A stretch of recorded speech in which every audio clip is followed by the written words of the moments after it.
So, first off, technically this isn't my story. It's my grandpa's. But since he's not around to tell it anymore and a good story dies when it doesn't get told, I'm sure I have his posthumous permission to tell it. Second thing, I can't be too liberal with any of the details here because people actually still might go to prison for this. Yeah, it happened in like 1980, but a couple of the main players are still alive and, well, if the truth got out, they'd probably spend the rest of their lives in prison, so I'll try to be as anonymous as I can. Now, we're a real close-knit community here, and we won't have our elders separated from us during the time they need us the most. That, and if the media got wind of what happened, they'd be all over our little town like flies on a cow turd. So, what happened had remained a closely guarded secret. Until now, when I'm going to share it with all of you. Don't get me wrong, I feel kind of like a snitch writing about it, but also feel like if I don't tell someone that my head will explode. It's just too crazy a story for me not to tell someone. So, we live in a small Navajo Nation town.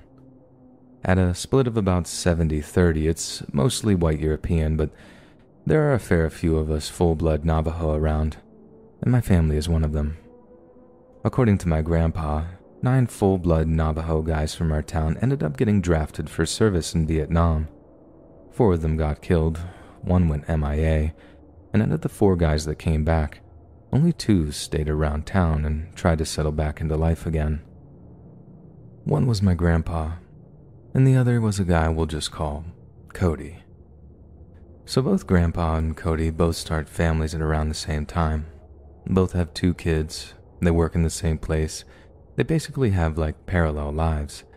And having both served in Vietnam, albeit in different outfits, you'd think they'd have had more of a bond, but no. Cody didn't talk to Grandpa about Nam, or anything else for that matter. In fact, Cody didn't talk to just about anyone at all. He just went to work, went home, and spent time with his family. He must have run a strict enough household, as his kids were apparently always polite, and the few who ever gained access to his home said it was perfectly ship-shape. So apart from Cody being generally antisocial, there were no warning signs about Cody. Grandpa said plenty of vets just kept to themselves after they rotated back to the world. It wasn't anything special. But even if they're tight-lipped about them, vets still have their problems, especially when it comes to marriage and family. Which is why people weren't all that shocked or surprised when Cody's wife and kids stopped showing up to work or school. They probably just got tired of living with a robot and just moved on with their lives, or so everyone believed. Because after a little time goes by, some group of hikers are walking through a nearby ravine when they start smelling something awful coming from one of the cliff walls. Shoved into a little nook and covered up with rocks of varying sizes were the bodies of Cody's wife and 2 kids. The last anyone saw of Cody before the cops declared him a person of interest was a neighbor of his who saw him walking out of his backyard and up into the hills, which is basically one big forest when you get out there far enough. Apparently he had this big army-issue backpack on, like he was looking to be out there for a while. That and the fact that the way the family's bodies were disposed of is a traditional Navajo burial, and that was all the cops needed to go looking for him. Only it wasn't the FBI or some big city police force going after him. This was just some small-town sheriff and one of his deputies. They didn't think Cody had actually killed his family, not according to Grandpa. They just wanted to know if he thought he was in danger, hence why he just bugged out like that. So, the sheriff and his deputy go out into the hills looking for old Cody. 1 day goes by, 2 days go by, and by the 3rd day, it becomes obvious that the 2 tribal police officers just aren't coming back. But instead of actually calling in some actual support, a deputy just gathers up a group of volunteers and they wander off in some poorly organized search party looking for the missing officers. Only, here's the thing. They went in armed, and my grandpa was one of them. Grandpa had been in motor pool during his tour of duty, but Cody had been in another outfit entirely. He was LRRP, a long-range reconnaissance patrolman. These guys were like hardcore 1,000-mile stare, out in the jungle for weeks at a time kind of guys. Cody was capable of living up in those hills for months at a time, and the little search party, which soon turned into a hunting party, was definitely not ready for the task at hand. According to Grandpa, out of the 20 or so guys that went to the woods looking for him, Cody only killed 3 of them: the sheriff, the deputy, and one of the search party. But it's the things he did to the bodies that were responsible for the rest of the casualties. He butchered them and strung them up in such a way when the search party came across them, their trigger fingers were itching something fierce. When it came to it, Cody only shot at the men with an old .45, but the fear in the ensuing firefight killed 2 more guys and injured a handful of others. People were terrified, bullets were flying, and those that weren't outright shot had wood splinters in all kinds of nasty places. They did get Cody in the end, but they couldn't bring him in alive, and they'd paid a high price to do it. If it had gotten out, a whole bunch of people would have gone to prison for murder, manslaughter, or for breaking gun and hunting laws. Not to mention how the media coverage would have buried us, tainted our name, and finished off what Cody had started for us Navajos. So like I said, people covered it up, and now we just keep quiet about it, especially with outsiders. And I'm happy enough to tell this story in that way because it doesn't really give anything away. And if you think you can narrow down what town I'm in just from the Navajo thing, good luck. You're gonna need it.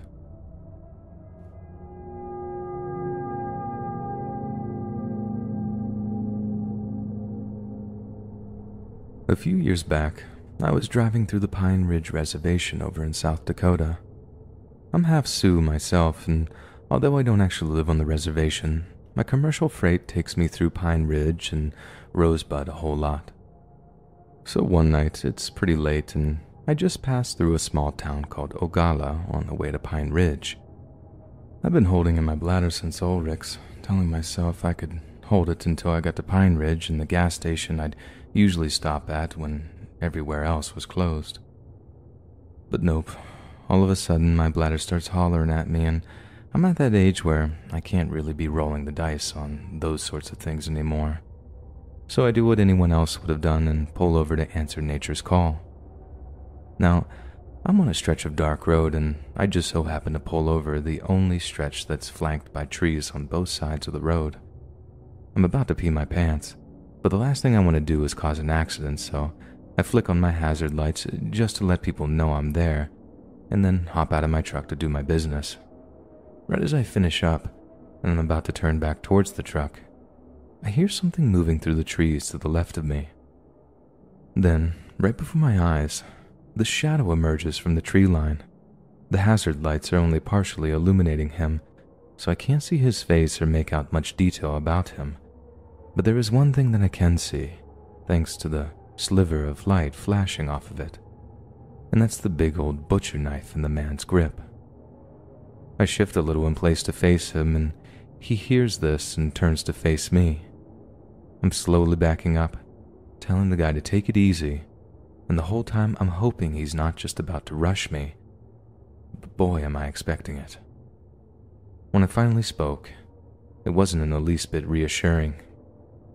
"I'm going to need you to call the cops," he says, and a combination of context and fear has me thinking, it's for me, isn't it? He's telling me that I need to call the cops to protect myself from him. Now, I'm already searching for something, but it's not my phone. It's the gun in my glove box back in the truck. I'm slowly but surely edging towards the cab, whilst also saying, "Sure, buddy. I'll call the cops for you. Just take it easy with that knife, okay? I just gotta go back and get my phone from my truck, and I'll call the cops for you." Keeping in mind to say the cell service is patchy out there would be an understatement.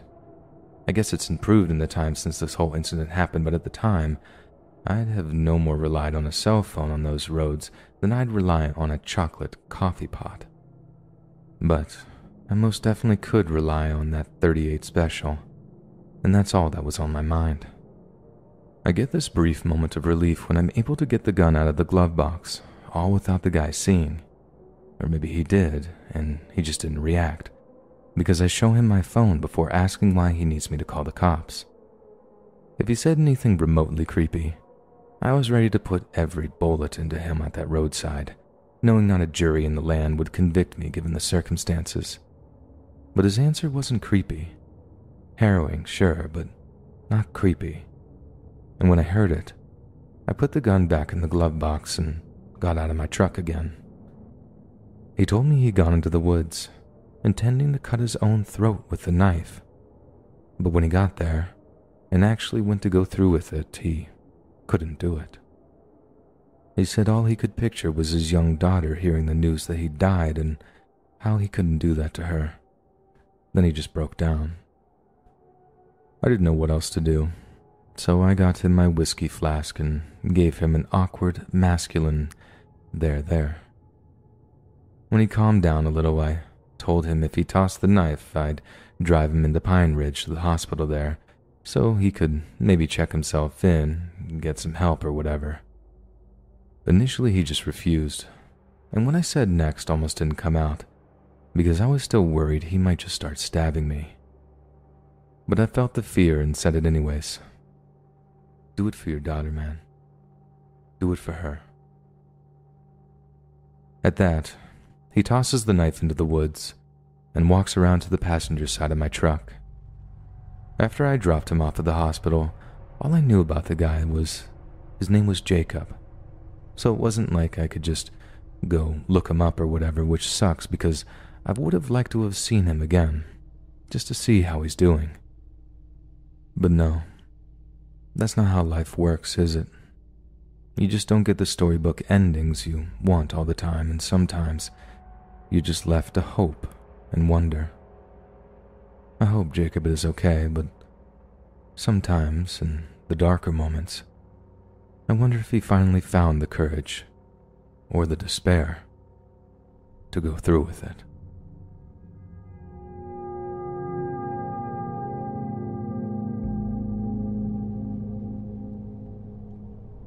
Y'all heard of the Wendigo, right? I grew up on the Isabella Indigenous Reservation in central Michigan, tribal land of the Saginaw Chippewa Nation, so trust me when I say I've heard plenty of Wendigo-based campfire stories in my time. For those that don't know, a Wendigo is basically like an evil spirit, although I see them depicted these days as being like humanoids with deer skull heads and antlers. That's not exactly how they're described in Native American legend, and people get it twisted and think you'd turn into a Wendigo if you eat human flesh. That's not quite how it works either, and the real legend is much worse, I assure you. Now don't get me wrong, Wendigo attack people in a few different stories I know, but the main thing they do is physically manipulate humans into killing and eating each other. There you are, with your buddy, and you slowly get this deep clawing hunger, and it gets worse and worse until you can't think of anything else but killing him and eating his flesh. Then afterwards you come to and you're all like, no, having killed and eaten your childhood friend. That's way worse than just getting attacked by some dumb deer skull if you ask me, but as it turns out, there's actually a weird kind of truth to the whole Wendigo story, one that was told to me by an uncle who thought all that supernatural stuff was a bunch of bull. So because of the nature of my parents' work, they were both shift nurses at 2 different medical clinics, I'd often spend weekends with my Uncle Eddie. In some ways, he was the best uncle a kid could wish for, and in others, not so much. If one phrase summed him up, it was, no BS. But that proved to be a double-edged sword. A perfect example would be how he'd let me have 1 beer during dinner once I turned 17, on the condition that I didn't ever tell my parents.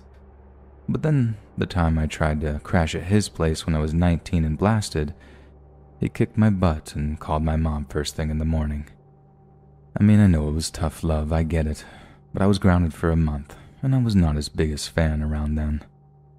Anyway, me and Uncle Ed are sitting out on his porch, talking about this and that when somehow the subject of Wendigos comes up. Ed would normally roll his eyes and nod whenever Saginaw myth and legend came up, and to be fair, he was the same with Christianity and all other religions. Pie-in-the-sky stuff, he called it. But then for some reason I mentioned Wendigos and he just sort of tuts and shakes his head.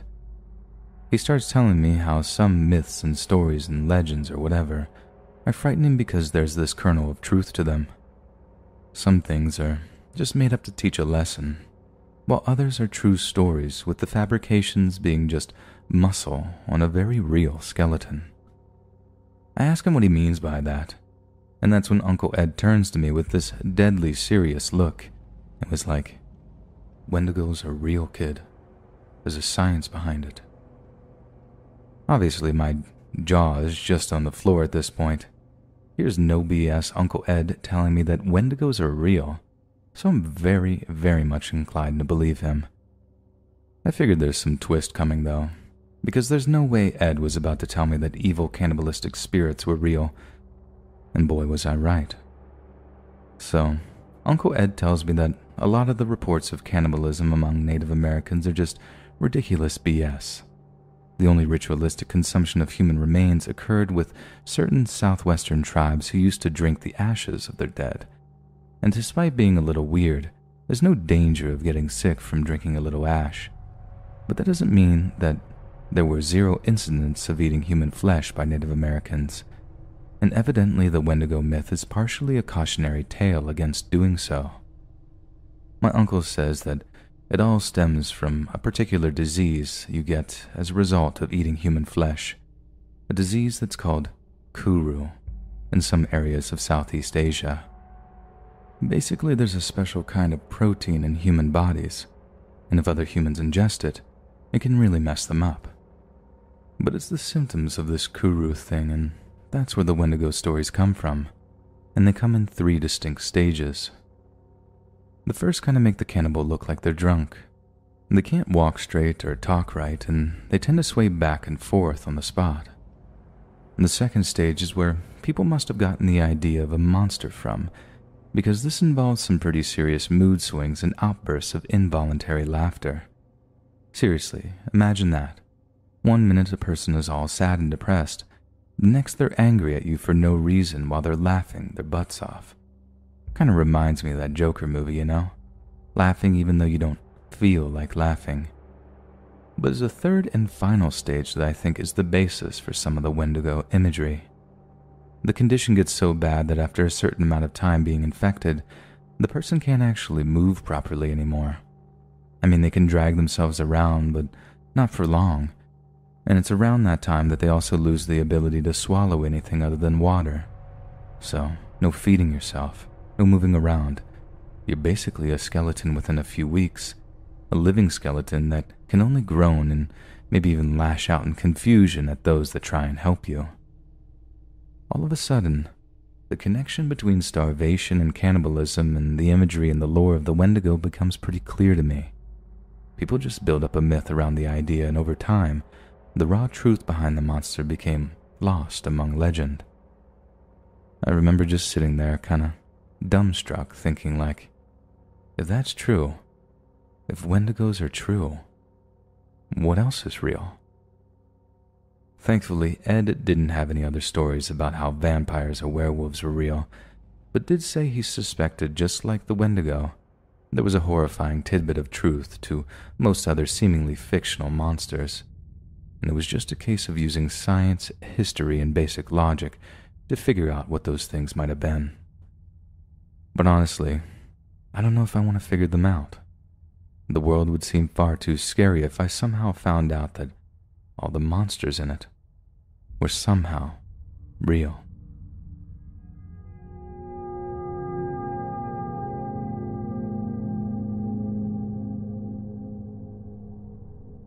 In May of 1921, 36-year-old Anna Brown was walking through the woods in Osage County, Oklahoma, with a friend and a few acquaintances of his. Anna happened to be a member of the Native American Osage people, and the land they were walking on was designated as their sacred tribal homelands, or as it's now called, the Osage Nation. The men Anna was with that day were not of the Osage, but there were generally good relations between the Osage and their neighbors of other ethnicities. Intermarriage, commerce, and other forms of socializing were common between the Osage and those who had come from other continents in years gone by. At the time, America was in the grip of alcohol prohibition, so when Anna's new companions told her they were in the business of brewing and selling moonshine liquor, her ears perked up. She too liked to tipple from time to time, and when the men offered her a free bottle's worth of moonshine from their secretive woodland still, Anna jumped at the chance. They walked into the woods for almost a half hour before reaching a steep ravine.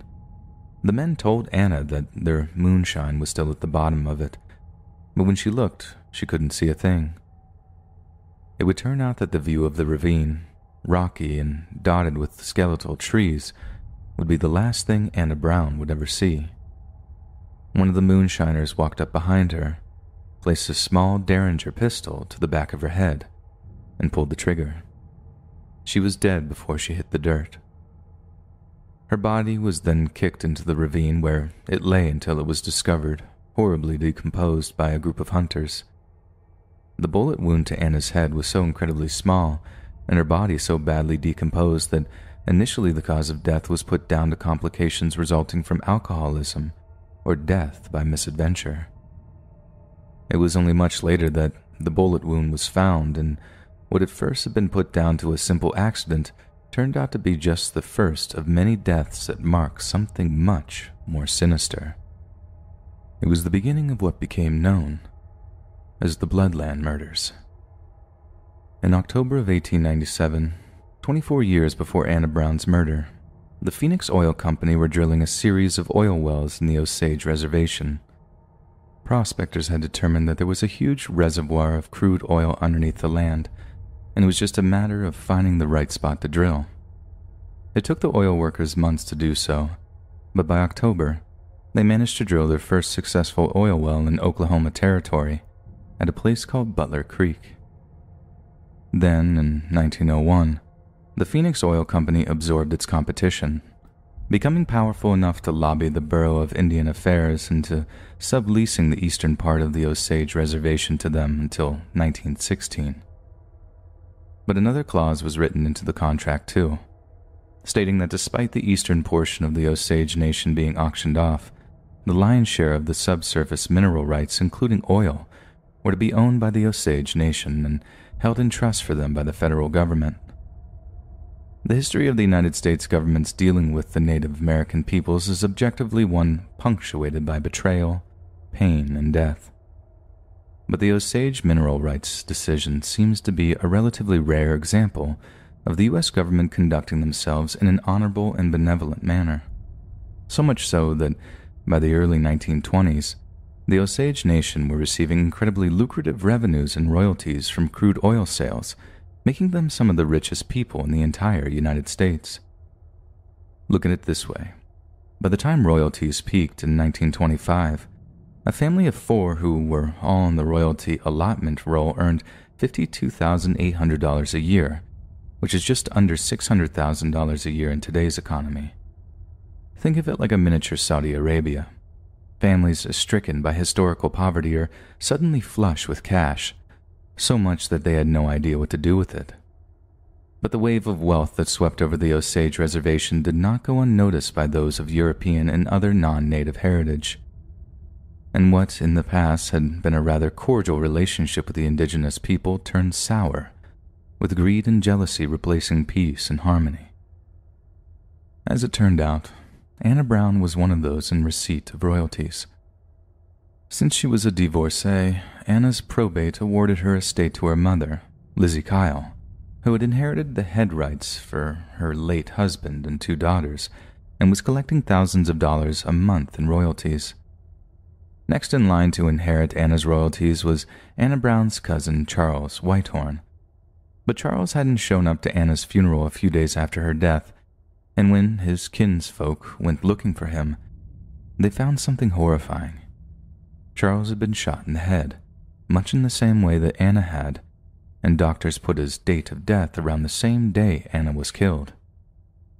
Then, just 2 months later, a friend visiting Lizzie Kyle's home found the place to be eerily quiet. When they entered her home, the smell of death greeted them, with Lizzie's moldering corpse showing distinct signs of foul play. The Kyles and their extended family were dropping like flies, and with all the royalties and rights changing hands, it didn't take a genius to work out why. For a time, the violence on the Osage Reservation ceased almost entirely, but the investigations into the 3 murders already committed were floundering. Although the motivations for the murders was all but clear, the sheer number of suspects and those potentially motivated by greed was astronomical. By 1923, it was obvious to all who bore witness that non-Osage Oklahomans were slowly trying to encroach on the mineral rights of the indigenous people, and it seemed that some people were more than willing to resort to violence to get their hands on the proverbial pot of gold. With Lizzie Kyle dead, the sole recipient of the family's oil royalties went to a man named Henry Roan Horse, another cousin of Anna Brown's, who suddenly found himself rich as Croesus upon his aunt's death. By all accounts, Henry was well aware of the threat to his life, and the fact that that threat came from shadowy, faceless forces made it all the more terrifying. Friends said he became incredibly skittish, eschewing most social interaction in favor of holding up in his home with a shotgun close at hand. He also took to conducting most of his business after sundown, citing the darkness that shrouded him from those who wished to do him harm. But this same shroud of darkness would in turn provide concealment for his assassins, and when Henry failed to return home after running some routine errands on the night of February 5th, 1923, his family feared the worst. The following morning, a neighbor was driving down an old dirt road near Henry's home when he spotted a banged-up Model T that had run off the road and crashed into a tree. On inspection, he found it was Henry's car, and sitting in the driver's seat with a bullet hole in his forehead was Henry Roan Horse. Once again, although the motive for the murders was slowly becoming clear, authorities were at a loss to who the killers might have been. Yet it was during their investigations that they discovered that Henry Roan Horse had owed a whopping $1,200 to a county cattleman by the name of William Hale. It might have been purely coincidental, but given the police had no other line of inquiry, they decided to pursue the Hale connection.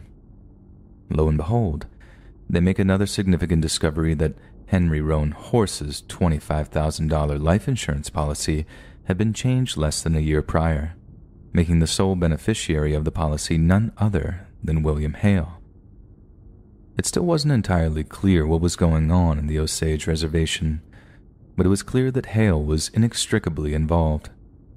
The police urgently shared the information with the Osage Tribal Council, who attempted to aid them in questioning the people of Pawhuska, the largest town in the county. The citizens were generally cooperative, but whenever the subject of William Hale came up, the cops were met with a wall of silence, time and time again.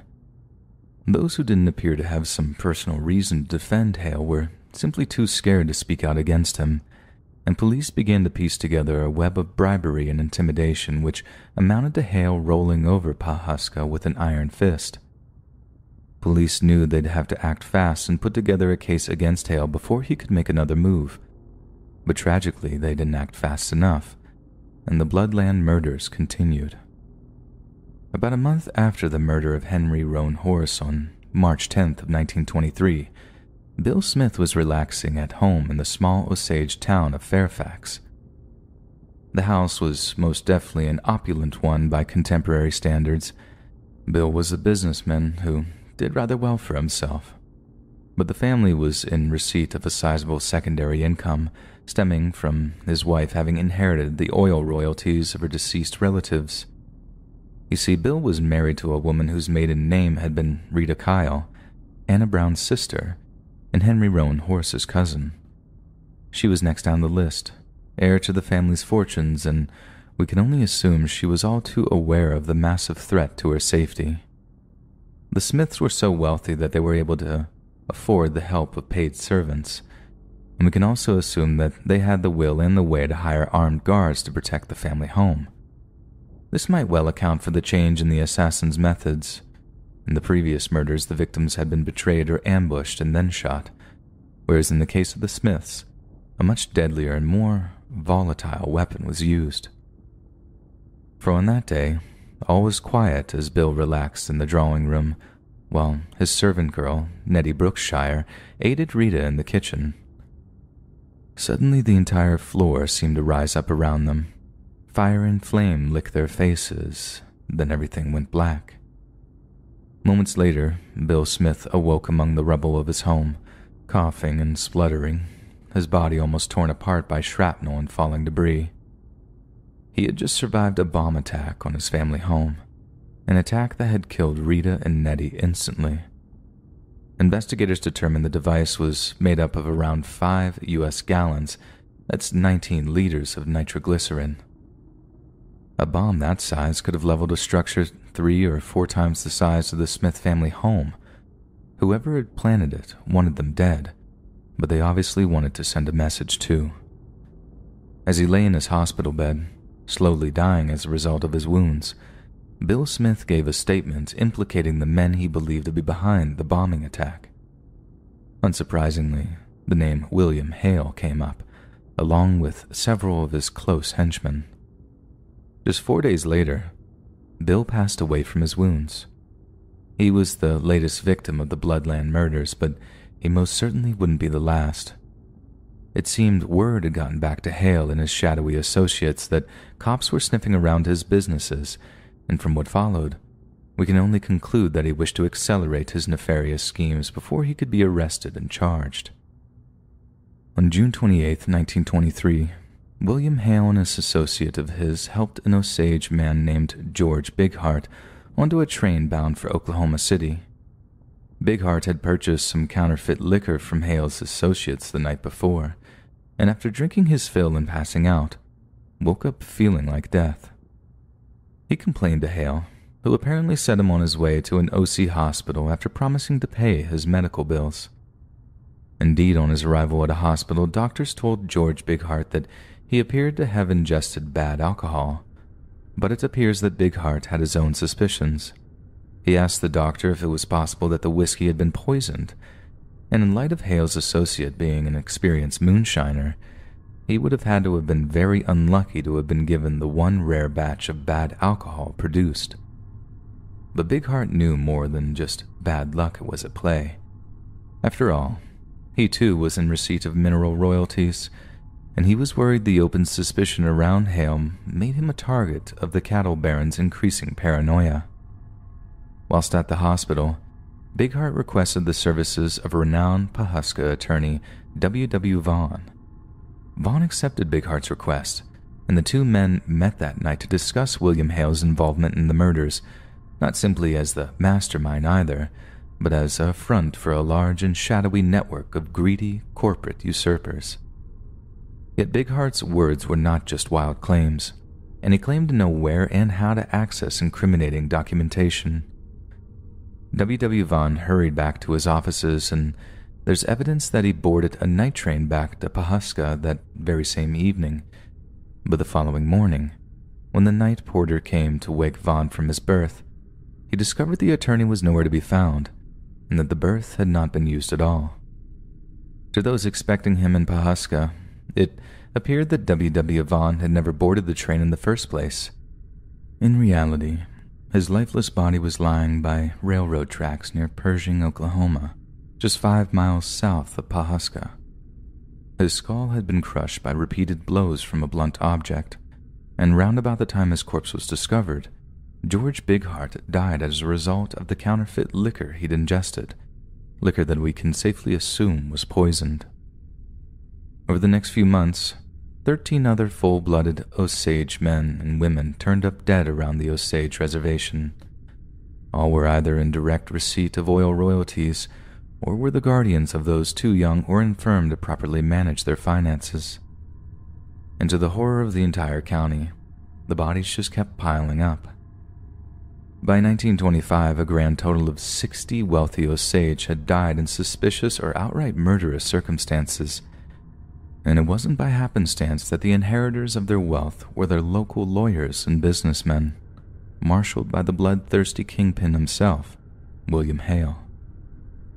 A spattering of murders had turned into an outright slaughter, a privately funded genocide intended to rob Native Americans of their birthright wealth.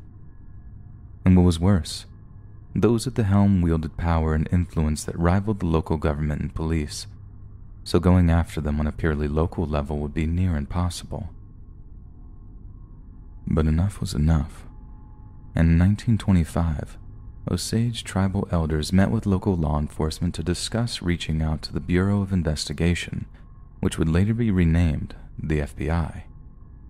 After only a preliminary investigation, Bureau of Investigation agents heard that some anonymous syndicate was offering a bounty of any member of the Osage Nation in receipt of mineral royalties. This no doubt accounted for the sharp rise in murders during the period of 1923 to 1925.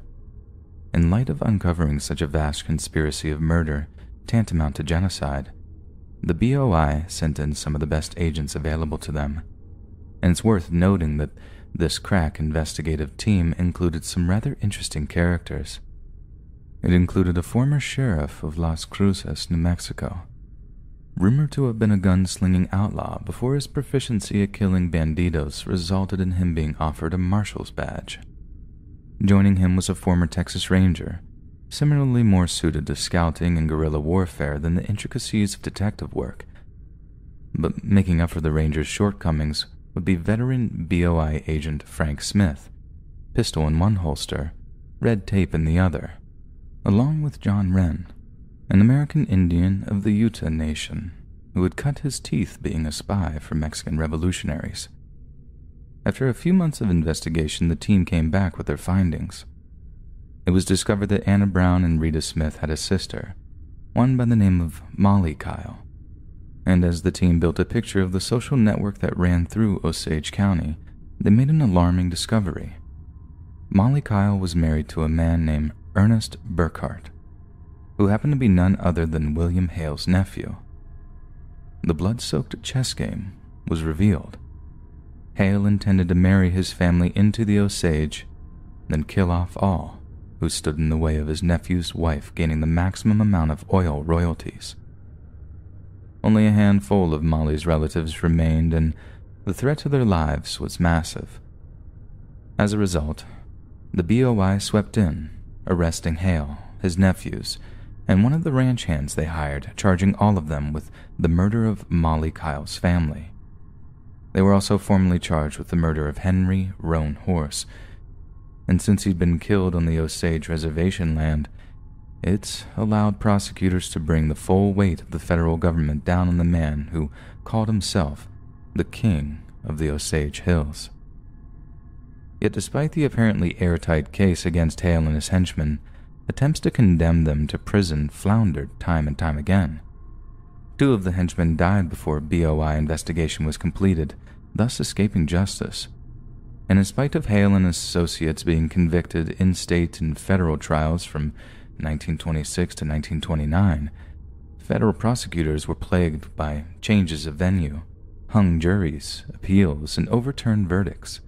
So, even though they had been sentenced to life imprisonment, William Hale and Ernest Burkhart received parole after just 18 years, to the fury of the Osage Nation. Following the conviction, the citizens of Pawhuska petitioned the governor of Oklahoma to conduct a full investigation of the deaths of Charles Bighart and his attorney, William Vaughn. The governor assigned a man named Herman Davis to the investigation, but shortly after the assignment began, Davis was convicted of bribery. Although Walton later pardoned Davis, the investigation of Bighart and Vaughn was never completed, and Davis's reputation never recovered. In the end, many had escaped justice, and the Osage's rightful ownership of the mineral rights had been irreparably damaged. One of the only pieces of comfort we can take from this case is the 2011 settlement reached between the U.S. government and the Osage Nation. For 11 years, the tribe had fought to receive just a fraction of the money they believed they were owed, and in 2011, their hard work paid off. They were awarded $380 million by the federal government, the single largest trust settlement with a Native American tribe in U.S. history. but perhaps the payment, no matter how large, is simply too little, too late. The Kyle family was almost wiped from the face of the earth, and countless others suffered due to the greed of not just one ruthlessly greedy cattle baron, but also all those who took his blood money to murder members of the Osage Nation. All in all, the Bloodland murders make for a morbidly fascinating tale, so much so that Martin Scorsese is making a film on the topic, with Robert De Niro starring as William Hale and Leonardo DiCaprio supporting as his nephew Ernest Buckhart. Some might say that the Osage murders are criminally underreported pieces of American history, and seeing the story portrayed on the big screen by such high-profile actors will no doubt give the case the attention it deserves. Every citizen should learn of the injustices of the Osage bloodlands, as well as the evil and greed of William Hale, so that it may never, ever happen again.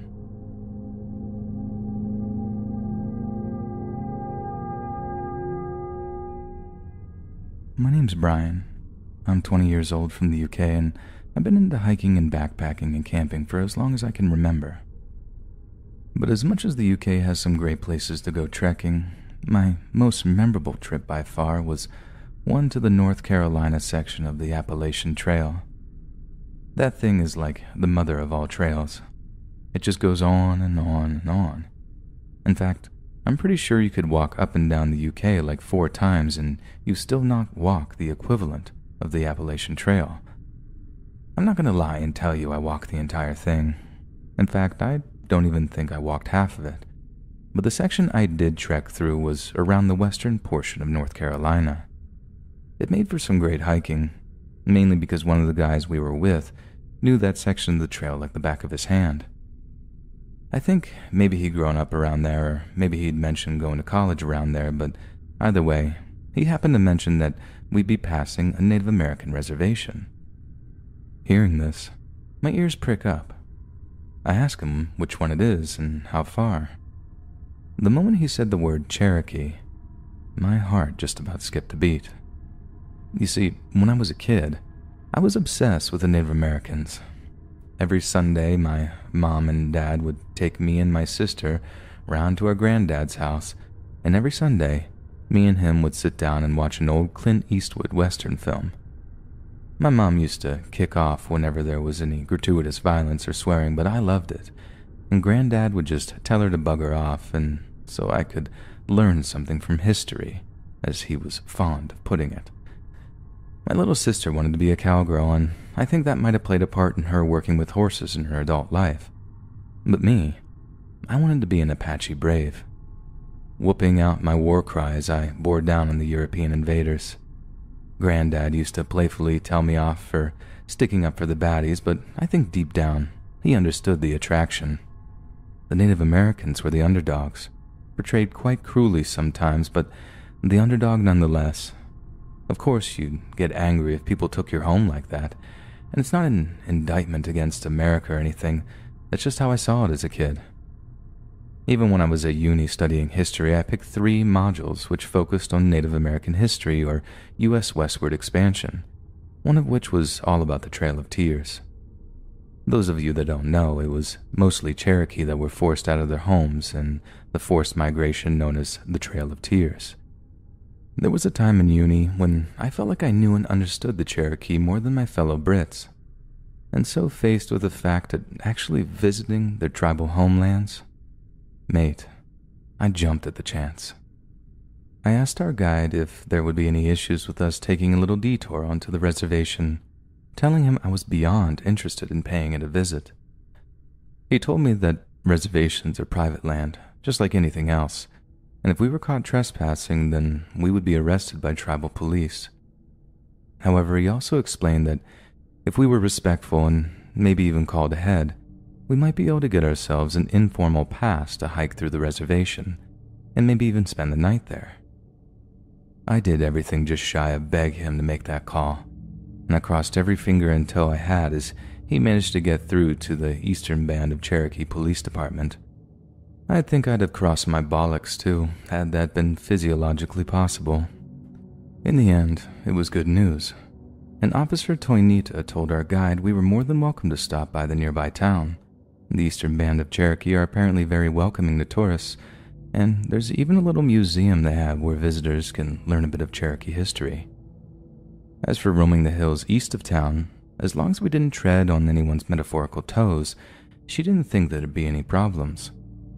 So since we were all seasoned hikers in our 30s and therefore very unlikely to tread on anyone's metaphorical toes, it was game on. We were headed down into the Eastern Cherokee Reservation. Although the scenery wasn't all that different from that of surrounding Appalachia, stepping foot onto a bona fide Native American reservation was like a dream come true for me. I mean, I wasn't too elated about it, as obviously I was reminded of some pretty sad periods of history. But finally being somewhere I'd spent so long reading about was most definitely a weighty experience. We passed a few Cherokee churches on our way south, then found ourselves a decent place to camp since evening was drawing in. After we'd all eaten, our ad hoc guide excuses himself for a toilet break, and when he gets back, he makes a rather chilling announcement. Something is definitely watching us. The way he said it was weirdly chill, like it was a minor inconvenience instead of a looming threat. By his account, he didn't quite know what was watching us, only that he'd heard something moving through the trees during his toilet break. Someone asked if he thought it was a person, and he said no, that something on 2 legs sounds different to something on 4. Not that it reassured us any, because the follow-up question was that if that thing might be dangerous. Again, he said he didn't know. To this day, I honestly don't know if this was just a very subtle way of trolling us, because the tension in camp skyrocketed as we all started looking over our shoulders wherever we went. It also kicked off a discussion over whether or not it was a bear, and that in turn kicked off some intense double bagging of all the food rations we were carrying. But after hiking the hills all day, the adrenaline spike of thinking there might be a bear in the area still wasn't enough to keep us from craving our sleeping bags. And once we had a rudimentary lookout system in place, we all felt comfortable enough to get some rest. Then, in the middle of the night, I wake up with a bladder fit to burst, so I clamber out of my sleeping bag, shove my boots on, and then head out into the darkness with my head torch on the lowest setting. I head over to the guy who's on lookout for their assigned hour, asking him in the lowest voice possible if he'd seen or heard anything sneaking around out there. He tells me no, and I'm dancing off through the trees, trying to keep from wetting myself as soon as the word left his mouth. I didn't even go that far away from the camp before I pulled the John Thomas out and began to relieve myself. Any further and it would have gotten a little touch and go. And literally right as I'm putting everything away, I hear something rustling in the woods behind me. Now remember, I've got my head torch on, albeit a pretty low setting, so wherever I'm facing gets lit up. As soon as I hear the noise, I don't turn all the way around, for obvious reasons, but I turn my neck maybe 100 degrees to try and look over my shoulder. I can't see exactly what was behind me, but the ambient light of my head torch was enough to light up the thing's eyes. It's actually kind of tough to describe the pure hit of fear I felt, seeing a literal set of glowing eyes staring at me in the midst of almost complete darkness.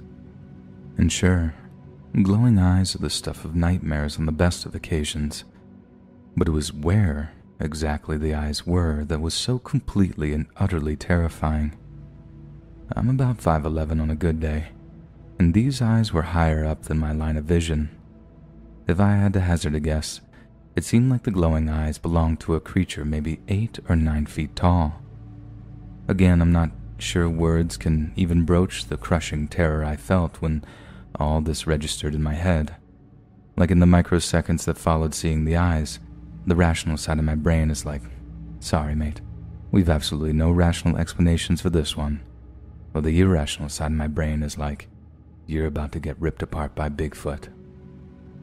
I still need to actually turn around to see what it is, but at the same time, the last thing I want to do is turn around and actually lay eyes on the 9-foot-tall monster behind me.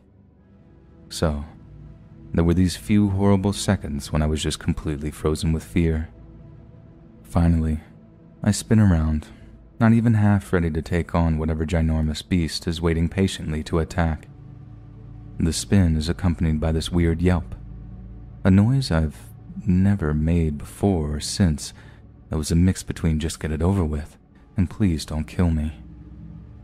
I'm silently prepared to face something less than natural, at least something that's going to tear me limb from limb while I scream for the assistance of my hiking buddies. But nothing could have prepared me for what I was about to see.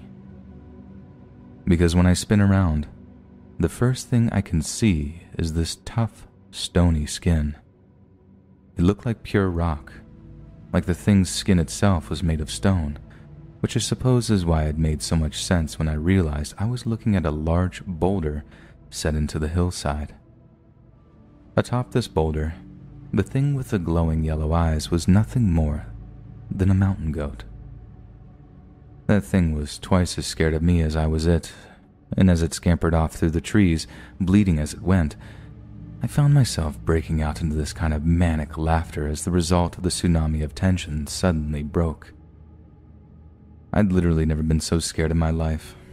I thought I was about to die in the worst bizarrely supernatural manner possible, and it was all because of a bloody mountain goat deciding to stand on a rock whilst watching me have a wee. My hiking buddies were freaking out at first because I was beyond hysterical, and I just couldn't get any words out to explain what had happened. But when I did, they cussed me out for about 15 minutes straight for having scared the living daylights out of them. I get that some of you are going to find this ending somewhat underwhelming, and as much as I'm sorry that I couldn't have ended this like, yeah, it was Bigfoot and now I'm a spooky ghost, those things just don't happen, do they? But I'm telling you now, there hasn't been a single moment on any of my hiking trips that managed to top that moment in terms of raw fear. Yeah, there have been some sketchy moments on some steep slopes, but I count being startled, unnerved, or anxious as different emotions or feelings than actual pant-wetting fear. And my advice to hikers everywhere remains the same. Don't panic. There's always a logical explanation for things, even if they do seem absolutely petrifyingly scary. Hey friends, thanks for listening. Click that notification bell to be alerted of all future narrations. I release new videos every Monday, Wednesday, and Friday at 7 p.m. Eastern Standard Time. And if you've got a story, be sure to submit them to my subreddit, r/letsreadofficial, and maybe even hear your story featured on the next video. And if you want to support me even more, grab early access to all future narrations for just $1 a month on Patreon, and maybe even pick up some Let's Read merch on Spreadshirt. And check out the Let's Read podcast, where you can hear all of these stories in long compilation form and save huge on data, located anywhere you listen to podcasts. All links down below. Thanks so much, friends, and I'll see you again soon.